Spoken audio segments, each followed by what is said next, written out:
The ivory lace of my wedding gown pulled at my feet as Marcus shoved me against the janitor's closet wall, his hands gripping my ass like he owned it.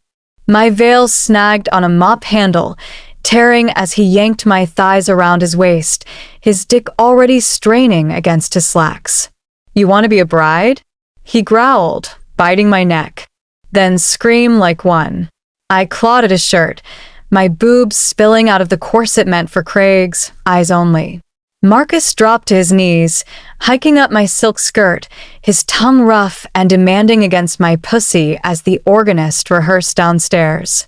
I muffled my moans with my bouquet, petals scattering like the vows I was about to break. When he slammed into me, the shelves rattling, I did not think of Craig's ring on my finger, only the reckless, ruinous heat of Marcus's mouth, his hands, his promises. I came hard, teeth sinking into my lip to stay silent, smearing my bridal red across his collar. 10 minutes later, as I smoothed my dress and slipped back into the chapel, I believed the lie. No one would ever know. But Craig found Marcus's text. "Last night was unforgettable. Meet me after the ceremony," and by the time I reached the altar, my husband's love had curdled into vengeance. But let me rewind. My name is Florence Stewart. I was a 29-year-old marketing executive in Chicago, engaged to Craig Rogers, a charismatic real estate broker with a smile that could melt glaciers. We were the couple you envied, Sunday brunches, rooftop kisses, a Pinterest-perfect loft.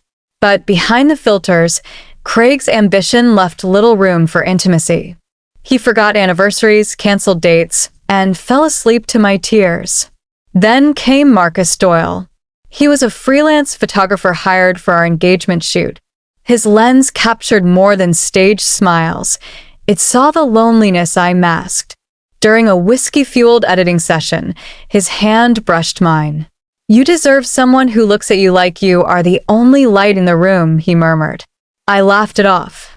But when he kissed me in the darkroom, the film swirling around us like confessions, I did not pull away. For months, I rationalized it. Craig will change. This is just a fling. But Marcus became a drug, a reckless, hungry antidote to Craig's indifference. We met in hotel elevators, airport lounges, even the empty chapel where Craig and I would wed. Each time I told myself it was the last. Until the wedding day. As I had just my veil that morning, Marcus texted, "One final taste." For courage. I knew it was madness. But there, in the bridal suite, as my maid of honor, Lila, buzzed about champagne, I slipped into the janitor's closet. His hands were rough against the silk. My moans drowned out the organ rehearsal downstairs. I thought I had time to erase the evidence. But Craig, meticulous, paranoid Craig, had already sensed the cracks. He checked my phone by accident while I was mid-vows. The gasps of our 200 guests were a symphony of judgment as he threw the phone at my feet, his roar echoing. Was the cake tasting also a lie? Before I continue, I want to thank each of you for being here. To my subscribers, you are my lifeline. If you haven't hit that button yet, please do. It fuels this journey. Share your thoughts below.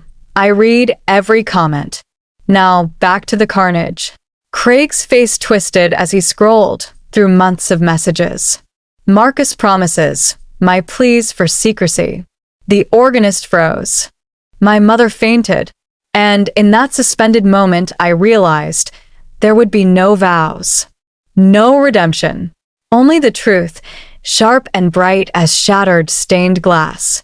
But dear viewer, this was merely the first fracture. The real secrets? They ran far deeper. Guilt is a slow poison. It seeps into your veins long before you taste its bitterness. In the weeks after Craig stormed out of the chapel, leaving me stranded in a dress that cost more than my car, I told myself I deserved the silence. The canceled checks. The hate mail from his family. But in the hollow hours before dawn, when the memories clawed at me, I would trace the shape of Marcus' name on my lips and wonder if he had ever loved me, or if I had been nothing but a game. Let me explain how we got here. The affair did not begin in passion. It began in absence. Craig worked 80-hour weeks, chasing deals that would never fill the void between us. He forgot my birthday, replaced our dinners with protein shakes, and once asked if I was still in publishing. When I had been promoted to director, Marcus noticed. Marcus saw. He lingered after shoots, bringing me coffee with 2 sugars the way I liked it. He texted jokes about brides who demanded photos with their purebreds. When I sprained my ankle in a pothole, he drove me home, his hand warm on my knee as he said, "Men like Craig do not know how to cherish what they have." I should have run. Marcus did not ask permission. He never did. That night at the dive bar, his hands were under my skirt before I finished my second drink, fingers rough and impatient as they hooked into my lace thong. "You need this," he muttered, his breath hot against my neck. The bar's bathroom stall reeked of urine and stale beer, but I did not care. I hiked my dress up, let him press me against the chipped wall, his dick sliding into me with a force that made me gasp. My boobs spilled out of my bra as he squeezed them, biting my nipple hard enough to leave marks. "Craig, ever fuck you like this?" He growled, one hand gripping my ass to drive deeper. I shook my head, nails digging into his shoulders. It was not love. It was punishment for Craig, for myself, for the empty years I had spent begging for scraps of attention. After that, Marcus owned me. He would show up at my office unannounced, lock the door, and bend me over my desk. "You want my dick or his?" He would taunt, pushing my face into the keyboard as he pounded into me from behind. My ass reddened under his slaps, my pussy sore but always wet for him, traitorous and hungry. Once, he made me ride him in the parking garage, my blouse unbuttoned, boobs bouncing as he filmed us on his phone. "Proof," he said, smirking, "that you're mine."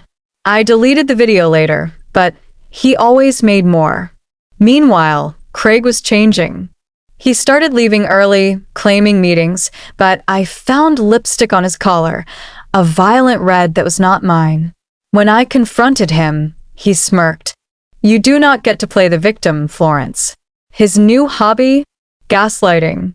He installed tracking apps on my phone, hired a PI to follow Marcus, and accidentally forwarded my emails to his mother. The night before the wedding, Marcus cornered me in his apartment. He pushed me onto the bed, ripped off my panties, and buried his face between my legs without a word. I writhed, torn between shame and pleasure, until he flipped me over, yanking my hips up. "You think Craig's gonna taste this pussy after me?" He sneered, slamming into me. Afterward, as I lay trembling, he gripped my throat and forced me to suck his dick until he came down my throat. "You're a whore," he said, zipping his jeans. "And whores don't get to walk away." I returned home to Craig, who was eerily calm. He traced the fresh hickey on my collarbone and said, "I hope he was worth it." I thought he was taunting me. I did not realize it was a threat. The next morning, as I buttoned my gown, Craig kissed my forehead, a Judas kiss. "I have a surprise for you," he murmured. When he pulled my phone from his pocket during the vows, I understood. He had known all along. He had let me walk into that chapel, let me believe in miracles, just to break me in front of everyone we loved. But Craig was not the only one with secrets. As I fled the altar, heels abandoned, train dragging through mud, Marcus texted again. "You owe me. Meet me tonight or the video leaks." I stared at the words, trembling. There was a video. Of course there was. And so, dear viewer, I faced my first crossroad: surrender to blackmail or risk losing what little dignity I had left. But trust me when I say this, the worst was yet to come. The parking lot asphalt bit into my bare feet as I ran, the chapel's stained glass windows casting fractured colors over my ruined gown. Marcus leaned against his Jeep, smirking, a cigarette dangling from his lips.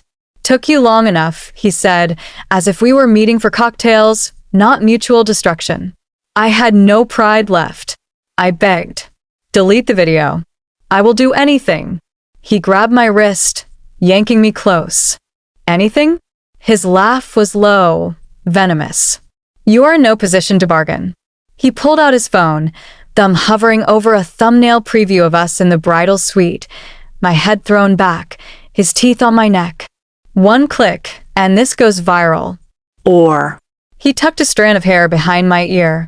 You get in the car. We disappear. Start over. I hesitated. The air smelled of gasoline and regret. Then headlights flooded the lot. Craig's black Lexus screeched to a halt beside us. He stepped out, tie loosened, eyes wild. But he was not alone. My younger sister, Emily, emerged from the passenger seat, her coral bridesmaid dress wrinkled, smudged eyeliner staining her cheeks. Florence, Craig said, voice eerily steady, meet my insurance policy. Emily would not look at me. She had been my confidant, the one who held my hair back when I cried over Craig's absences. Now, she stared at the ground as Craig draped an arm around her. Turns out, he said, Emily has been comforting me since you started working late. Funny, isn't it? You fuck the photographer, I fuck your sister. Poetic. The world tilted. Emily, 19, art student, the girl who glued my prom corsage, had been sneaking into my bed when I was with Marcus? Craig's smirk widened as he pulled a hotel keycard from his pocket. Holiday in room 214. Sound familiar? That is where you met him last Tuesday. Emily and I used the bed next door. Marcus stiffened. This is pathetic, he spat, but Craig lunged, snatching Marcus' phone and smashing it against the Jeep. The screen splintered. Try blackmailing her now, Craig hissed. Emily finally spoke, voice trembling. I did not mean to. He said it was the only way to keep you from ruining your life. I lunged at her, nails raking her arm before Craig shoved me back. You do not get to hurt her, he growled. You lost that right. Marcus drove off, abandoning me. Craig and Emily left in the Lexus, taillights blurring through my tears. I crumpled to the ground, lace tearing on gravel, and screamed until my throat bled. But the worst sound was the silence afterward. No guests came looking. No family. Just the distant wail of a police siren and the hollow realization that I had become the villain in my own story. Hours later, I stumbled into a 24-hour diner, still in my gown. The waitress took pity, bringing coffee and a blanket. As I sipped, my phone buzzed. A Google alert. Chicago real estate broker exposes cheating bride in wedding day scandal. The comments section was a graveyard of my dignity. Slut. Karma. She deserved it. I closed my eyes. Let the darkness swallow me. But the universe was not done punishing me.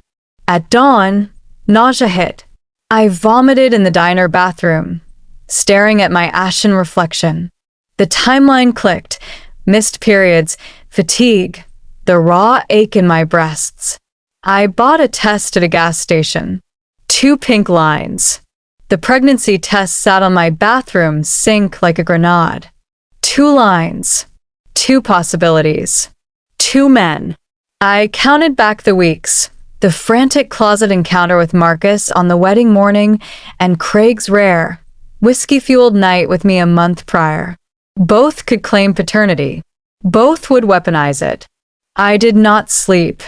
Instead, I scrolled through the wreckage of my life. My job? Terminated after the viral headlines branded me a homewrecker. My friends? Ghosts. My mother left voicemails quoting scripture about harlots. Only my landlord showed loyalty, pounding on the door every dawn demanding rent. Marcus vanished. His social media went dark. His studio was leased to a vegan bakery. When I finally tracked him to a motel in Milwaukee, he answered the door shirtless, a bleached blonde giggling behind him. You are a liability, he said, slamming the door in my face. I moved into a studio apartment above a laundromat. The walls reeked of detergent and mildew. I survived on gas station taquitos and slept with a knife under my pillow. At night, I pressed my hands to my still flat stomach, whispering, I am sorry. I am sorry. I am sorry. Then Emily came. She appeared one rainy night, mascara bleeding down her cheeks. He made me do it, she blurted. Craig said you were cheating. He said if I slept with him, he would forgive you. Save the relationship. She handed me a thumb drive. Security footage from a holiday and showed Craig slipping cash to a waitress, the same woman whose red lipstick I had found. He paid her to flirt with him, to make you paranoid. I stared at the screen, numb. Why tell me now? She placed a hand on my belly. Because I am your sister, and he is going to destroy you. The next morning, Craig's name trended again. Real estate broker accused of fraud, drug trafficking. The article detailed his deals with a cartel-linked contractor. His assets were frozen. His face, once sharp with arrogance, looked hollow in the mugshot. I allowed myself one scream of relief. Then I packed a bag. But as I boarded a Greyhound to nowhere, the baby kicked for the first time, a tiny, furious flutter. I got off at the next stop. I named her Mandy. She was born on a frigid December morning, her cries slicing through the sterile silence of the hospital room. When the nurse placed her in my arms, I traced her button nose, her father's ambiguity written in every feature. Was it Craig's stubborn brow? Marcus' full lips? Or some cosmic joke, blending both into a child who would forever remind me of my sins? I chose to stay in Chicago, not out of courage, but necessity. The laundromat apartment became a nursery with flea market cribs and secondhand stuffed bears. I waitressed at a diner, Mandy strapped to my chest, while regulars whispered, "That's the wedding day cheater." I let them. Their scorn was penance. Craig's empire crumbled. His trial made headlines. Money laundering, bribes, a fentanyl stash found in a client's penthouse. He received 15 years. Emily visited him once, smuggling in a photo of Mandy. "She looks like you," she told him, lying smoothly. He wept. I did not. Marcus resurfaced 2 years later, drunk dialing me at 3 a.m. I saw the kid's picture online, he slurred. "Is she mine?" I hung up, blocked him, changed my number. Some questions are better left unanswered. Mandy learned to walk in the laundromat, her tiny hands gripping detergent carts. She called the rumbling dryers thunder, and the customers adored her, even as they side-eyed me. One man, a widower named Paul, brought her lollipops and fixed our leaky sink. "You are a good mother," he said one night, and I almost believed him. But the past is a stubborn ghost. On Mandy's 5th birthday, Craig's mother mailed a DNA test kit. "The truth matters," her note read. I burned it. Let the world speculate. Mandy was mine, not a pawn, not a punishment. Last month, I took her to the zoo. As she pressed her face to the glass, giggling at sea lions, a familiar voice rasped behind me. "Florence." Marcus. Gaunt, beard streaked with gray, but those eyes still sharp. Mandy stared at him, unblinking. "Daddy?" she asked, pointing. His breath hitched. "Maybe," he said, reaching for her. I stepped between them. "No." He smirked. "She has my smile.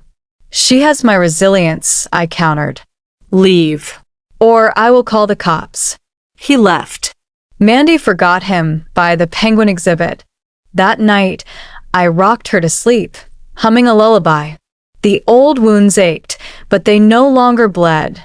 Craig, Marcus, the wedding, they were chapters in a story I had rewritten. But here's the truth I bury. Sometimes, when Mandy laughs, I hear echoes of both men. And in those moments, I hate myself a little less. To my incredible viewers and listeners, this journey has been raw, messy, and deeply personal. Thank you for walking through the storm with me. If this story gripped you, please let me know in the comments. What would you have done in Florence's shoes? Could you forgive her? Do not forget to like, share, and subscribe to the channel. Your support fuels these stories, and I cannot wait to bring you more twisted, unforgettable tales. Click the bell so you never miss an update. Until next time, stay brave, stay curious, and never stop seeking the truth.